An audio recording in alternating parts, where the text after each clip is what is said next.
kana eenyumata akkanatti banee dhiise. Silaa maaltu isaan gashi isaaniitiin haati manaana haati qabeenyaan. Yaa Rabbi isaa galatu har'a galateeffadheen dhufe galata kee hamtuu goomattuu doomtuu narraatii qabi isaa galatu. Uff galata kee. Nambadi. Eenyumni kosii kana fidee balbala kana irratti gate kuntaalaan maal jechuudha? Akkamittiin qulqulleeffatti jedhanii tuka. Akkamitti qulqullina ishee eeggatti jedhanii fidanii kuntaalaan asitti gatu. Gandaama wayyuu fi isaanaa gatu. Hayya. Maalin jedhagaa kana?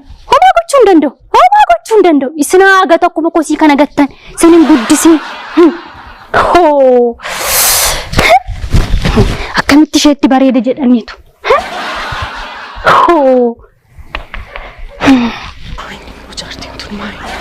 Isaan qabdu jedhaniitu.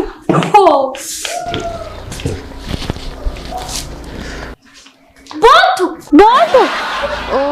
Kootu. Agartee kan? Maal? Eenyumaan akkanatti na tuffatee fidee balbala koorratti kuntaalaan gatu. Kuntaala? Kunimo? Arge? Boontu. Ani namatti dubbadhee beeka. Lakki. Sinaa gata akkuma kosii kan ani namarratti beeka. Gaaf tokkitti. Ol jedhee nama laalee beeka. Lakki. Boontu ko. Egaa maal wayyaree? Kuntaala kana ani dugdiin jiru.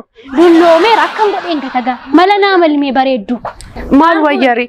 Maal wayya? Kuntaala kana akkam goonee baanname? Mala naa malmee bareeddu ko. Maal wayya? Maal wayyaree? Dargaggeessa wayii waa mul'ata. Lakki. Kottu. Dargaggeessi qeeqoo seeneen beeku. Mala biraa naa mali. Maal wayyaree? Isa siin jecha. Silaa dargaggeessi dallaakoo keessan seenuu ittan. Eeyyee seenu. Isa siin jechaa jira kanatti himee. Achumatti gata. Kunoo bakka san gataanis achumatti hin gate.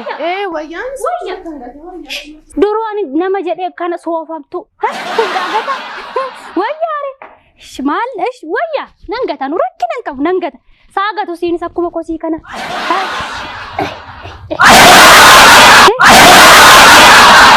Sinaa gatu akkuma kosii kana.